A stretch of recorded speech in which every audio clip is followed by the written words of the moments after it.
This is Between Realms and Reason, bridging the inner and outer cosmos, one conversation at a time. Here's your host, Sandie Sedgbeer. Hello. However we look at it, the world we've known is disappearing fast. Politics feels brittle, communities afraid, the climate conversation swings between panic and paralysis, and somewhere in the middle of all that noise, many people are asking a harder question. Is posting enough? Is arguing enough?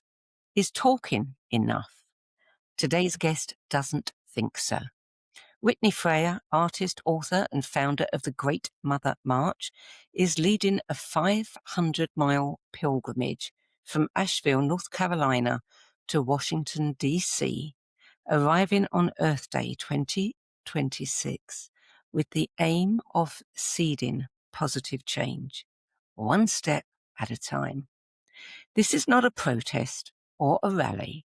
It's a 32-day walk through towns and cities, hosting workshops, creating murals, bringing people face to face instead of screen to screen.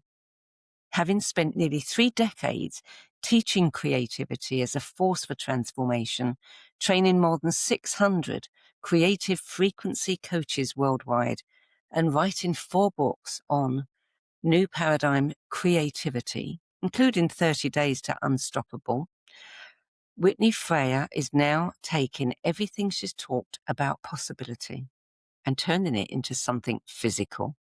This isn't performance activism, it's commitment. And today, we're talking about why that matters. Whitney Freya, welcome. Wow, Sandie, you almost have me in tears here. Good. I hope I have everyone in tears. You know, people need to pay attention to this. Yeah. Thank you so much for hosting and expanding this story and the people that get to collaborate with us. Well, thank you for your commitment. You know, it takes people like you to shake the world up. So tell us about the Great Mother March, its intention, how it began, and what shifted in you that made you feel this is necessary now. Right. Thank you. Yeah. So I've been teaching painting as a spiritual practice, as a meditative practice, as a way to heal and get to know ourselves on a different level. I firmly believe that life is meant to be lived as art. And the old story around creativity that it only had to do with product and that the only reason to do it is if someone would pay you money for it has, in effect, handicapped us. And I don't believe in victimhood. I choose to believe we're infinite beings having a human experience. And we wanted to see what life might be like on this planet if we took out our creative confidence, if we removed the understanding that we're creating our reality in each and every moment, that we are living, creating from a palette that is energy, and energy responds to certain principles, including like attracts like. So we've been taught to send our attention towards what scares us and what we perceive needing protection from. And the reality is these days that that instinct, since we don't have to worry about, for most of us, physical harm on a moment-to-moment basis, we've kind of transferred that energy towards protecting ourselves from ideas or taking ourselves into unknown experiences where we might not be perfect or, experience instant success or recognition. So I've been teaching painting always to influence and ripple beyond the canvas out into life and help people to get to know where they normally get stuck, where they find the energy, how they can literally allow the painting practice to focus on what you want. Most of the paintings hanging in my house have, goals and visions and dreams painted in the early layers, whether it was to buy my new house that I did in 2018, or whether it's to reclaim personal sovereignty or align with a new awareness around abundance, or co-create the Great Mother March into reality. I painted lots of paintings with, the Great Mother March. The Great Mother March is, expanding constantly, and the Great Mother March is abundant and has, influenced millions of people. Like, I paint that into the painting. And so the Great Mother March is truly, even though it felt like an out of the blue idea and super scary when I was first given it, the Great Mother March is exactly this. The intention is to make visible a reality that is possible, to be in community, to be in connection, to be face to face, like you said, and also to mirror that the change we want to create in this world, all of us want peace, and all of us want harmony. All of us want opportunity and abundance, and we want to feel connected and in community. And so we are being that, in a very vulnerable way, walking, 11 to 20 some miles a day, showing up in communities, and needing, shelter or a place to sleep and food. And we are intending to engage the law of reciprocity, where we're not asking for handouts. We're asking for collaboration, and, restaurants are offering, kind of family style Great Mother March specials, especially for those of us walking the whole way, just to help with the economics of it. But I think people are really hungry and excited to witness what's possible, to witness things happening that are inclusive, mutually respectful. And Great Mother March intends to illuminate paths forward in very simple ways. Why Great Mothers? What makes great mothers? No, why did you call it Great The Mothers? Great Mother March.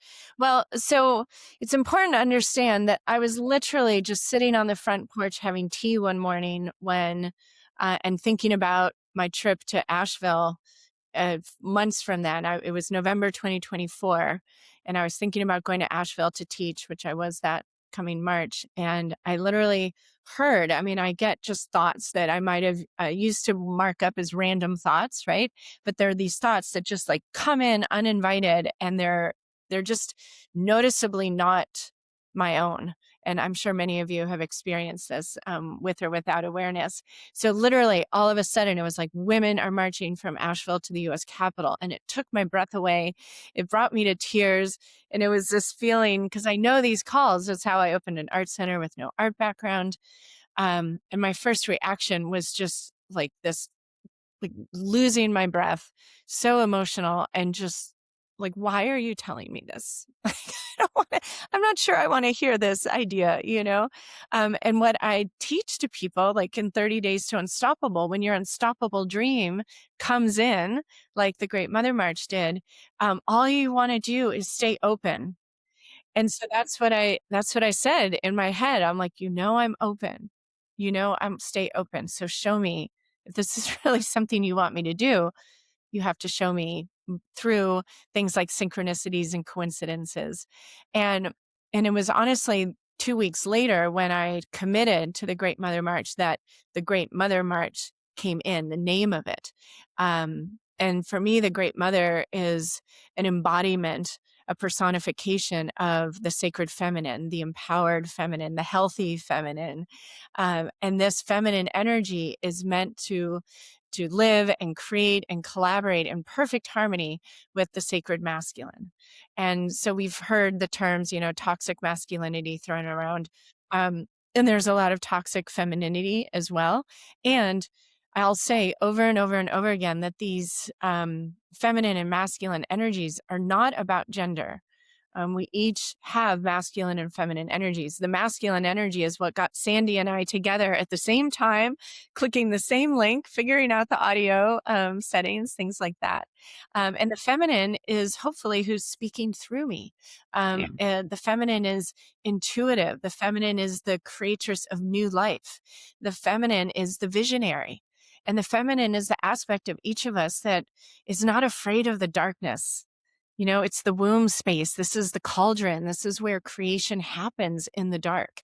And we've been taught to fear the dark, and we've been taught to focus on guarantees and, numbers that line up and add up and ensure success. And we get nervous as a collective when we're faced with the unknown, when we're not being offered exact steps of what to do next. We all feel that way to some extent on a knee-jerk or an unconscious reaction. And so what I always am seeking to offer people right now in these times are ways to get to know living and co-creating with the unknown, right? And so the Great Mother March is an intention to make this feminine energy visible.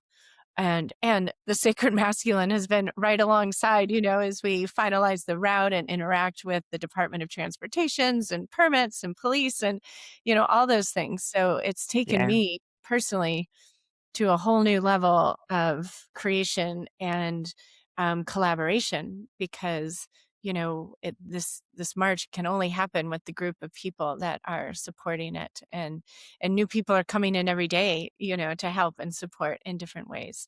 So the closer you get, are you getting more scared?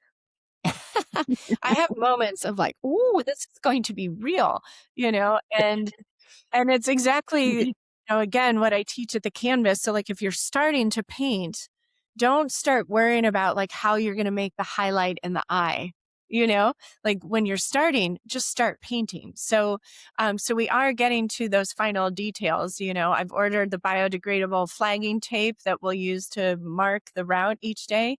And so just this morning, I'm like, okay, I need the team that goes ahead each morning and marks the route, which may be my son, maybe one of the ones in charge of that.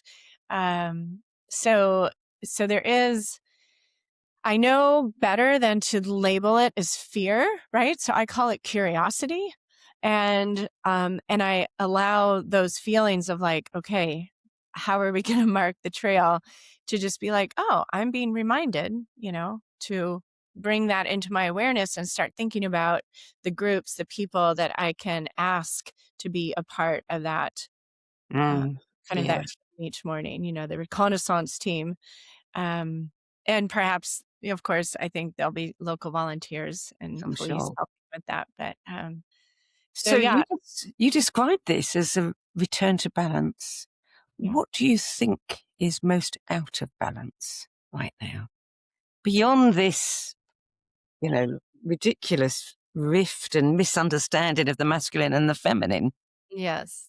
Well, so we've been in a consumer materialist period of time, era, so to speak, for a long time. And if you look at our planet and Mother Earth, and you look at how we have treated our environment, it's been more extraction based, commodity based, and, what can you do for me, Mother Earth, as opposed to the opposite. And we're clearly, for a lot of us at least, it's very obvious that our environment is demanding a new relationship, a more integrative, holistic understanding of the interconnection that we are on this planet. It's absolutely a very fine balance. And so combining the extraction with also the rejuvenation, how do we restore and care for the earth? And so the balance can be illustrated in that way, where I always think of the indigenous cultures. I live on the native land of the Nimipu Indians, which are also the Nez Perce indigenous peoples. And, they asked permission before they hunted. They didn't even plow or plant crops, because that's cutting into Mother Earth. They had these very, and still use these harvesting sticks to harvest roots that would leave, the least trace, so to speak. And so I'm constantly reminded of that sacred reciprocity that we just understood to be reality. for a long period of human history. And it's really just this modern era that we've, been able to create such climate controlled environments that we could entertain the idea that we can somehow control and dictate the physical reality outside our door. So the balance needs to come back to a giving and receiving. And, I spoke to a Rotary Club outside of Asheville recently, and I've been an entrepreneur for the last 30 years. And I asked the group that were men and women, how many of you have received that aha, just that idea out of the blue that led to some sort of business growth or expansion? And most of them raised their hand. And I said, okay, so that's the great mother, that's your inner feminine that is offering you something new. And what we've been taught is to turn and ask our masculine, I got this new idea. It has me really excited. I've never done it before. I have no idea if it's going to work or not. Can we do it? And literally that masculine part of you, if you ask it, can I do something new that I've never experienced before that includes lots of unknown and no guarantees? Literally all it can answer is no, because it's drawing on your past up until now to project into the future. What it really wants to know is, how can I support the fruition of this dream or idea that you have? And so just that imbalance or that lack of harmony in an understanding. So, you imagine a job or a career that you would least like to do, or, is most opposite your natural, passions or interests or skill set. And imagine being forced into a role that was not ever anything you chose. We'd be a little grumpy and a little frustrated and a little snippy. And so that's how I feel our inner masculine is for a lot of us, is like, why do you keep asking me if you can do these things? This is not my job. I'm here to create structure and stability so that you can create from these ideas and inspirations you have. So just that right there, we have so many more solutions than we have problems, truly. Yeah. But How did the men react to that? Yeah, we're not putting our attention on the solution. So again, the Great Mother March is one way of offering a solution, modeling how we can live more with an understanding of our similarities and how much we do have in common, which is way more than we have different. So, How did yeah. the Rotary Club members react to what you said? I mean, you're giving them information that they probably haven't thought about before. So it must have been quite an aha for them. Well, I think, they were very receptive. And when I mentioned that, business idea and then turning to the masculine part of you, they nodded. A lot of the people I shared that with before and after that talk, the women that I work with in Asheville were like, oh my gosh, I do that all the time, get the new idea and then ask either, a masculine person in our lives or our own inner masculine for permission. And after the Rotary Club, there was, most of the people were very grateful and complimentary and lit up at what I offered. And I've been in the kind of corporate business arena offering creativity experiences, team building, things like that, on and off for the last 25 years. And honestly, in my experience, people are always leaning in to anything that suggests possibility or a new idea that they can use to help them, kind of ride this wave of constant change. I mean, there's constant change, there's constant innovation and creativity happening. And so I think, if people aren't aware of how markets and businesses and, even those very practical aspects of our lives are in constant flux, they have to accept that. And so what is going to help us stay, kind of in sync with this constant change? It has to be the visionary part of ourselves. Yes. So, so once they sink in everyone seems very receptive. I love that this is not a protest, it's a possibility, to reframe it, because we've had so many protests and they start off with that, layer of frustration and anger and disappointment and, rejection. This is something completely different. It's very positive. And you've got what you call a kind of start-off day, a special kick-off day before you actually start marching, which looks as though it's a great celebration. Yes.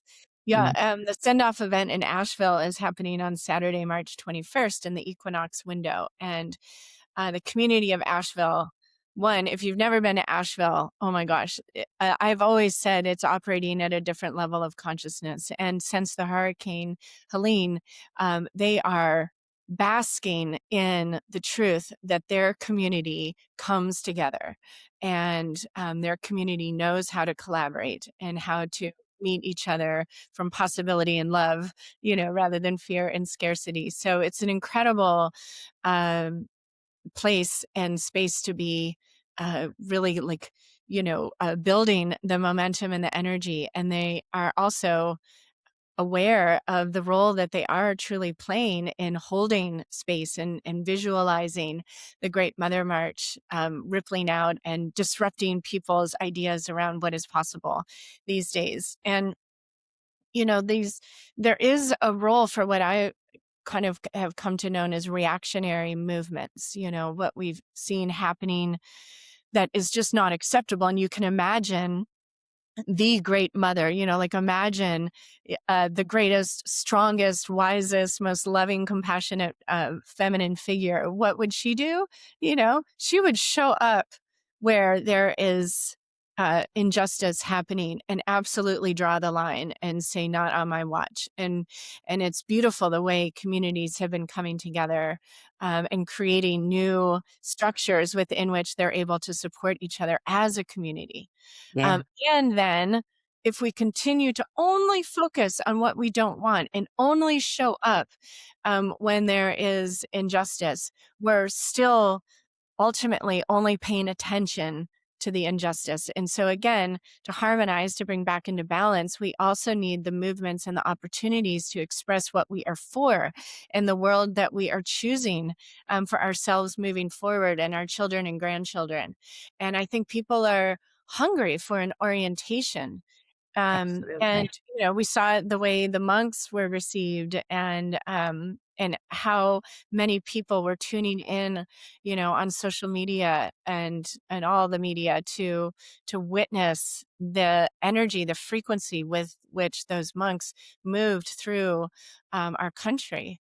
And so, the monks and I mean, I'm excited for the conversation I'm visualizing that I'm going to get to have with our venerable lead monk. But this is an example of multiple discovery, where we both were given these calls totally separately, but offering people a visual of how you can be in the world as that contrasts or offers an alternative to the division. That feels really important. It's really important too to be able to tell people, that there is a growing recognition that inner coherence and outer action have to work together. I mean, we're seeing, as you said, so many kind of global movements like the monks, like what you're doing, like the Millions Meditating Alliance, bringing people together into collective stillness and intention. How do you use meditation in alignment and collective focus? How do you see that supporting a physical movement like this? Are you going to have, periods on the march where people are going to stop, be still, just, take note of nature around them, what is the earth is offering them, and meditating? Absolutely. Absolutely. So for me, meditation is a process where we are able to or choose to literally pull ourselves, like I'm seeing us pulling ourselves out of the frequency of the material 3D, limited physical reality. Because again, we are stardust. made of stardust. We are light made visible. We are literally made up of photons. We are not just a bag of bones. And so for me, meditation is a portal to help connect to the very real reality that is energy and emotions, and to intentionally get into kind of a blank canvas, a quiet space within where you can really consciously choose how you want to move through the world. And so every day, every night, we're starting and ending with probably circled around on our yoga mats, stretching, but quiet, reflective, intentional time to really understand that, the people we meet and the land we step on that day is going to be the only time in, infinite time and space that we will be able to be and express the great mother and what's possible. And so really treating that with lots of reverence. And then, throughout the day, I definitely am visualizing and going to encourage mindful walks. Just the opportunity for each of us participating to slow down and really look at the crocuses that are going to be popping up, looking at the landscape, really intending to send, gratitude and love and respect down into Mother Earth. I choose to believe this makes a difference. And, we know how other people have entered into communities lately, and without saying a word or showing anything, the way they enter and their presence and their words and their actions create very different realities, right? Yeah. So if it works one way, it also works the other. And this is another example of the way that we have not given proper respect and like a priority to the feminine, because the feminine does say we can meet this, yes, idealistically, like with vision and hope and possibility. I've always been told I was too idealistic, and I finally realized, heck yeah, I am, because I'm here to hold space for what's possible. And so the consciousness that rolls its eyes and says, oh, all that airy fairy peace and love stuff. Well, like attracts like. Energy behaves by certain laws, and what we focus on expands. And so, yes, we are going to embody love and compassion and mutual respect, especially right now. And that does absolutely make a difference and disrupt people's ideas around how different we are, or the question of any kind of separation or villainization of the other side or something. So it's dramatically important, and we can practice this, everybody, every day.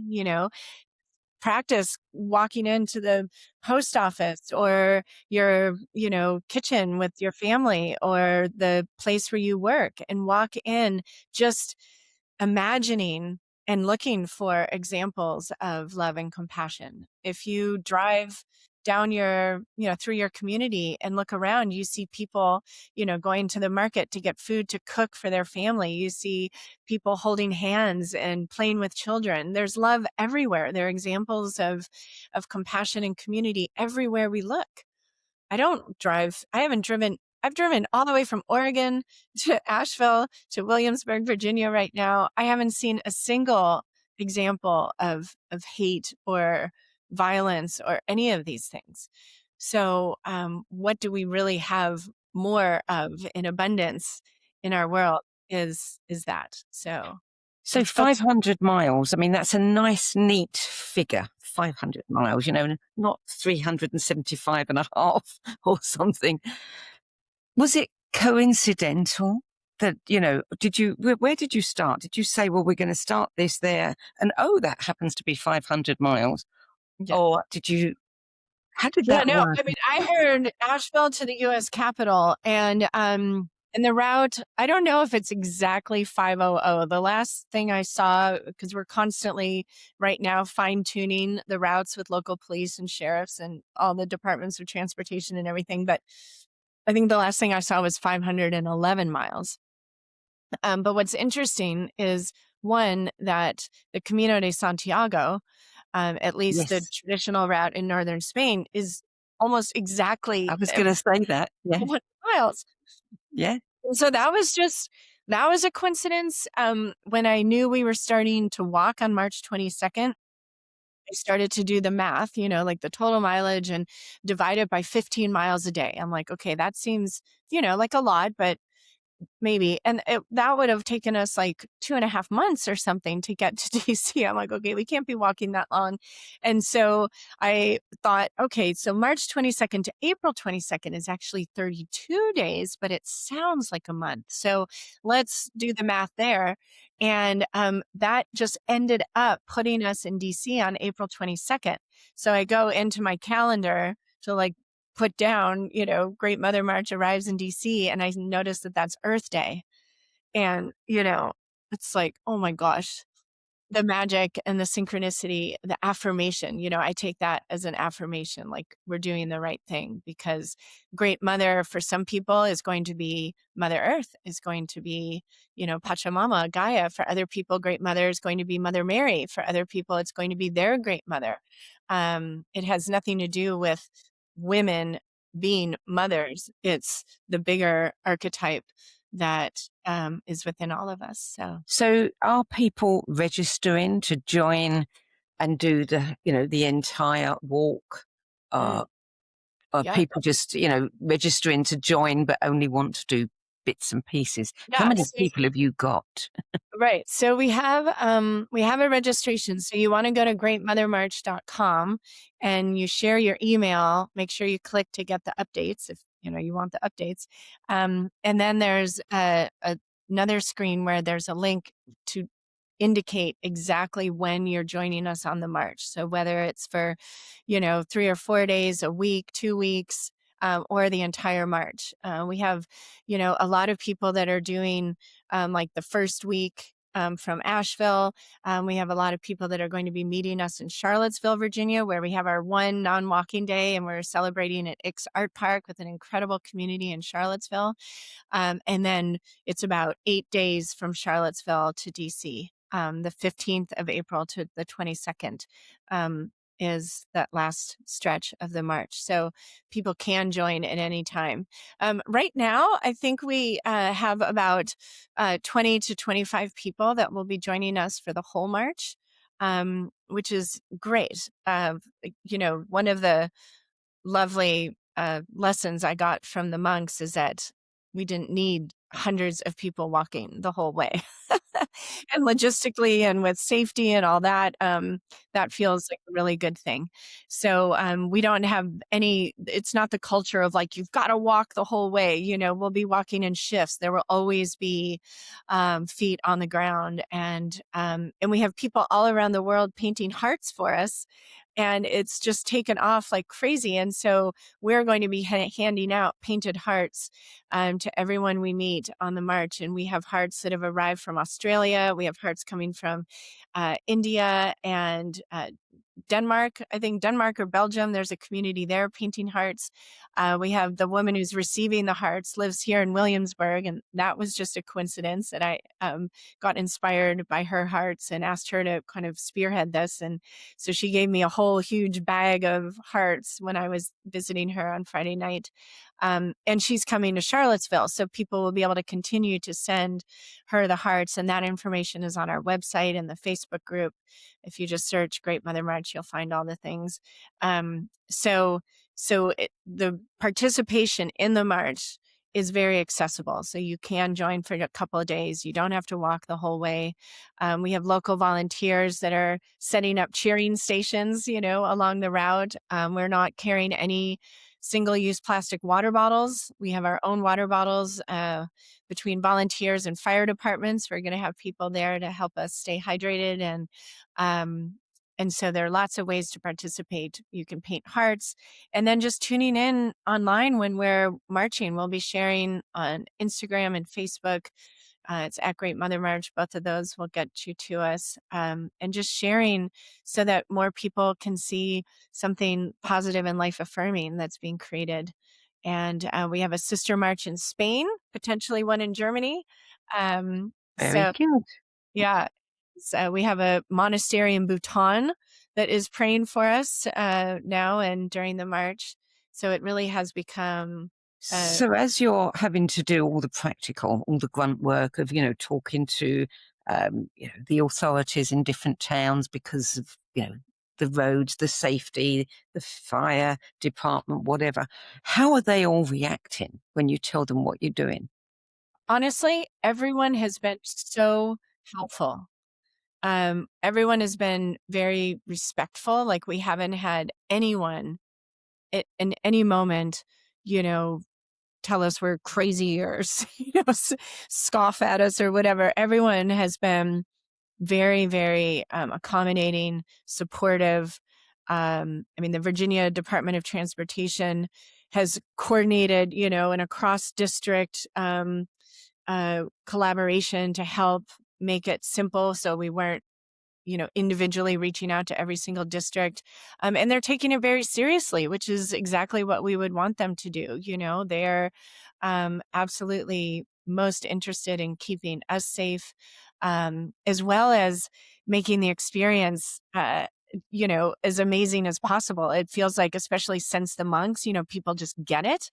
And it's like they want to be a community that really is supportive. They want their community to be remembered as one of the most hospitable legs of the journey. And as an example, we actually have in Fairfax County, Virginia, the police are they're escorting us along 29, and then they're opening up a battlefield trail and escorting us on mounted horseback, like police on mounted horseback, which the year of the fire horse, right? It's just like, how does it get that? And are escorting us all the way to Bull Run Campground, Bull Run Park, Regional Park, where we're being allowed to camp for just one night before we walk along the Bull Run Occoquan River Trail.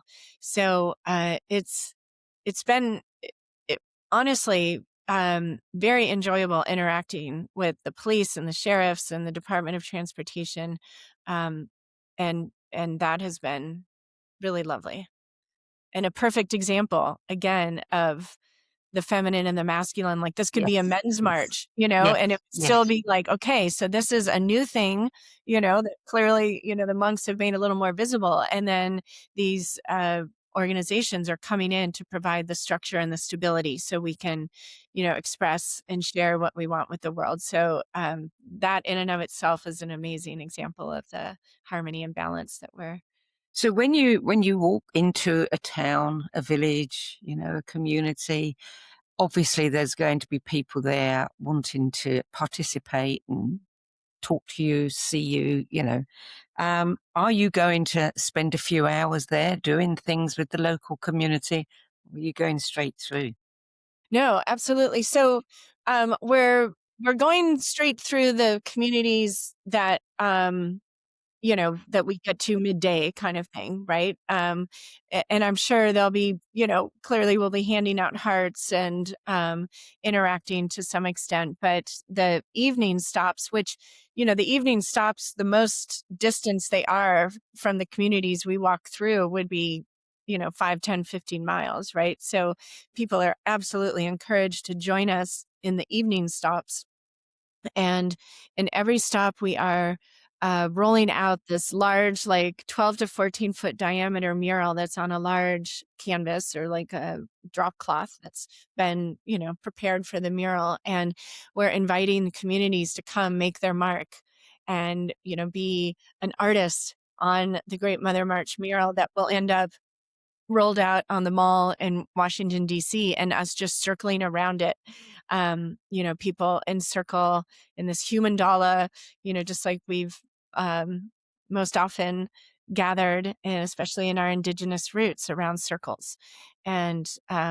And so then also in the communities, depending on, where we are and how the community is meeting us, we have people that do movement and breath work, and we have artists and we have teachers. And, we have intended to offer, even sing-alongs and wisdom circles and things like that. The logistics of 32 days has taken up more bandwidth than I imagined. And the good news is, from my understanding, the Great Mother March is going to happen every other year in this 9-year cycle we're in.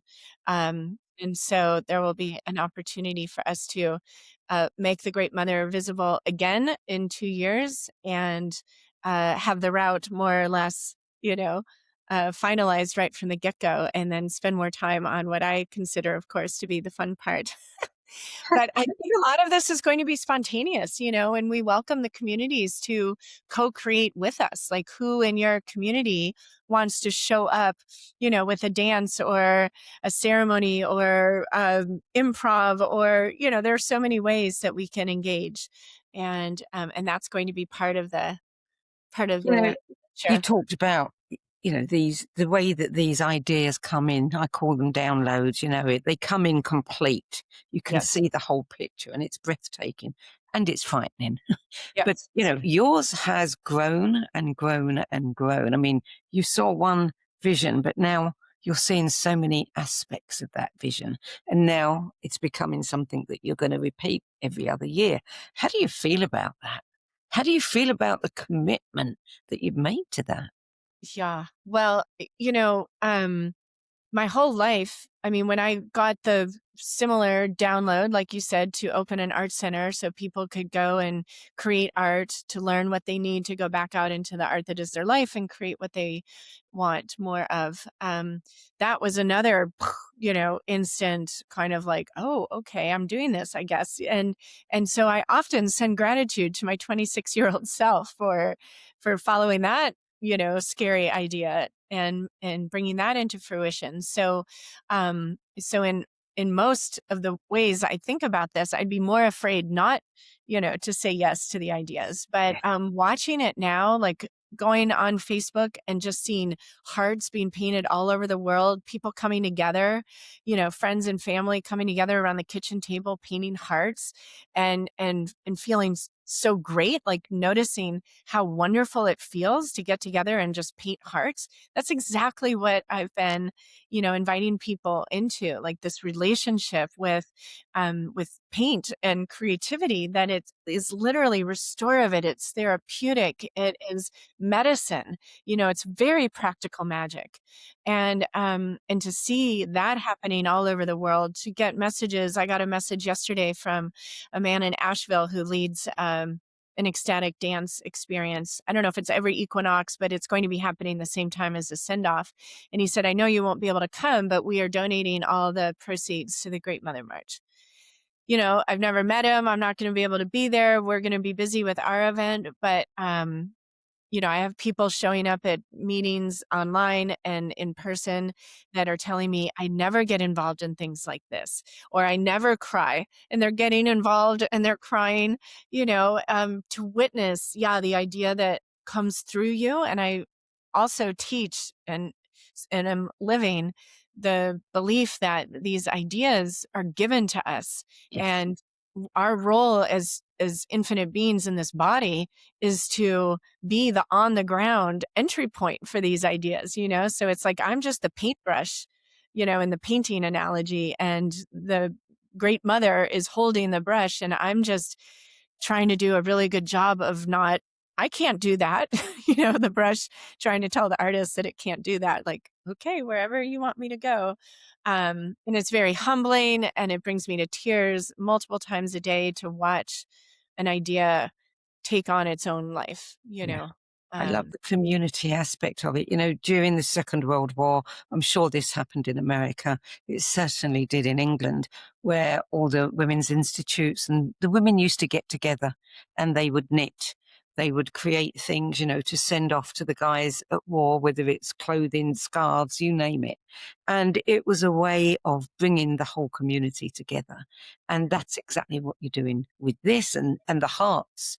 I think I've told you once before about a woman in England who got an MBE from Prince Charles. She was, it's not a knighthood, but it's, a particular kind of recognition and a medal, I would imagine, and you can put those letters after your name. Something, member of the British Empire or something, because she had been creating felt, knitted people were doing knitted hearts. You know, the hearts, it doesn't really matter what form they are, you know, and the way this grows. I mean, my mother-in-law passed away just in January, and the nurses at the hospital put hearts in her hands. You know, so that, you know, giving somebody a heart, using a heart, it's just such a gentle, soft, you know, thing to do, but it has such an enormous impact on the people that touches. So this is amazing. You know, the hearts that you're going to be giving out, the fact that all these people around the world are gathering together to paint hearts. That must be so, oh wow. You know, I never imagined it would lead to this. Yeah, no, it's beautiful to watch, and it you know, I compare these ideas and visions that we receive, and I do feel another large part of the Great Mother March for men and women, but is to really understand that we are living in highly transformational times. You know, things are being broken open and broken down so that there is room for newness, and who's going to be there to build anew, to start afresh, right? It needs to be the people that are willing to collaborate and compromise and work together. And so, so this is something that, you know, is universal. It's a universal invitation into a level of collaboration and understanding that that we are in a state of being, that the things happening right now, you can absolutely look at them as a necessary part of change. The things that are not in alignment need to come into the light so that we know whether or not we want to choose to continue to have these experiences or beliefs or stories or practices in our reality. So really connecting to this time, not as tragedy. And I know there are lots of people suffering, and I'm not trying to minimize that, but let's make the suffering matter. Like, let's learn the lesson, you know, so people aren't suffering in vain. This is what we're being invited into, this top down, waiting for the magic pill, the leader to swoop in and save us. This is not how the change is going to happen. It's going to happen one step at a time, one heart at a time, one community at a time. And if you're able to, you know, let go of checking in with the headlines and focus on the people that you are interacting with and the people you're in community with, and how can you be more in community? How can you be love made visible more? That's where you're going to source your sense of peace and security. And that's how the change is going to happen from the ground up. So, so this is a mess, you know, it's for everybody. This, you know, one of the things that I notice here, and I wonder whether you've noticed it too in the same way, is that your decades of work in creativity has actually made you the perfect person to do this. Yeah. And when you acknowledge that, then it changes how you look back at the trajectory of your life. You know? And suddenly you see the bigness of the plan. Yeah. Yeah. Yeah. So that, this leaping, you know, when ideas resonate so deeply, and then the fear, you know, so the leaping into the unknown is going to be offered to more and more of us. And I do want people to know that in my experience with the Great Mother March, you know, I leapt when I committed to it, and then it had lots of scary free fall time, you know, and some of my friends are remembering, you know, teary conversations when I called them up and was just overwhelmed. Um, and, and then you keep going, you keep focusing on the present moment, which is the sphere of presence in 30 Days to Unstoppable. Like when you're feeling overwhelmed with the unstoppable dream, you come back to the present. What can I do right now that's in alignment? And you focus on just the very next step. And then the very next step, and you tap into the big picture when you need to remind yourself why you're dealing with the minutia. And then you go back to just the very next step. And so for me to be in this state that feels like I'm still free falling, but I see the net. Like, I Yeah. know, like, oh, this was the right thing to do. And people are coming up alongside to support, and people do feel it, because I never wanted this to be my creation. I wanted it to feel like a movement, that the many people are wanting this and holding this space. And so absolutely my journey, empowering people's creativity, helping them to learn to focus and speak to what they desire, as well as recognizing the inseparable role that our creative spirits play in every single moment. That's absolutely being reflected in the Great Mother March. And yeah, so I can't look back, because it's always the feminine. Creativity is the feminine energy, and Earth is, we've always said Mother Earth, she is the creative and the fertile ground. And so all three of those, the environment, women's rights, and creativity, any one of those they all rise together. You support any one of those, and they all gain in strength and momentum. So the Great Mother March also offers that. Like, some people are marching for the empowerment of women. Other people are marching because of their love for the planet and the environment. And then other people are marching because they want to be a part of something new. They want to be in a collaborative relationship with whatever this is and however it's going to show up. And they're a beautiful trifecta. What have you had to release in order to commit to this? Yeah, well, I've had to release a lot of desire for, like, my whole schedule year, my business. I make a living doing what I do at whitneyfreya.com. And I've had to put things like my next creative frequency coaching training normally starts March 21st. Well, that's not happening. And so that's a good chunk of my business plan that is not expressing itself.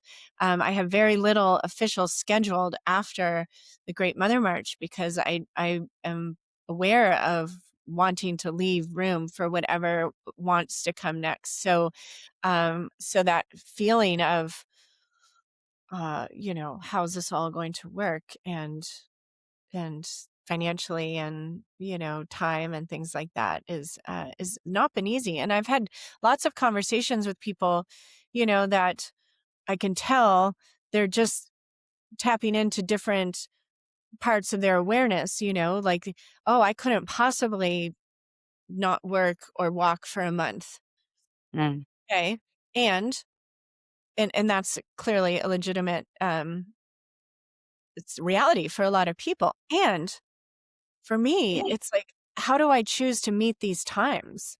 Like, this is not convenient for me to walk for a month. It has not been a convenient experience, but the other side is stronger. The understanding of, I personally want to be someone who's meeting these times in love and possibility, advocating for sacred reciprocity, blessing the earth, slowing down, coming face to face with people. That's how I want to meet these times. And so that overrides the practical aspects. So I'm challenging people to get curious, and what would be a little bit uncomfortable, what would involve a little bit of sacrifice, that you can hold, that you can manage to give, whether it's to the Great Mother March or whether it's to some other amazing, movement or collective or community that's rising up. There are these that are connecting all over the world. People are connecting in different ways to support their communities, to offer, oases in the frenetic energy. So take action, do something. Don't sit at home getting angry and not doing anything with it, because otherwise that anger is just going to pollute your own inner being. Anger is meant to inspire creativity. We learned this in our Tara painting course, an online course that thousands of people have taken for me. And there's a red Tara that teaches that anger is meant to lead to wisdom and action and creativity. If we just sit around being angry and do not contribute to the solution, it will cause dis-ease. And we don't want that. So either don't watch the news and don't get angry, or realize that you're meant to do something with whatever you feel, the outrage or the whatever it is. And so this is, one way. And again, another thing I heard early on was that this was going to offer to people something else to focus on. So people are painting hearts together rather than catching up on the daily headlines. That's really important for our health and well-being and our ability to meet these times, strong and understanding that if you're here listening to this podcast and you're still listening right now, you are here absolutely to be a part of this change. And there are so many ways that we can all add to the frequency of interconnectedness and mutual understanding and respect. And it starts with ourselves and the people we're around. And we'd love to invite you into the Great Mother March Circle if you feel a resonance. So for those who are living in parts of the world that can't participate in the actual march, how would you, what would you suggest to them as other ways to participate? Yeah. Well, please go to greatmothermarch.com and sign up to receive the updates. Follow us on Instagram, Great Mother March, Facebook. If you search Great Mother March, you'll find our group. We have a YouTube channel. We'll be sharing daily from the march on all of those channels, and you can share it with your friends and family, post it on your timelines, email it to people.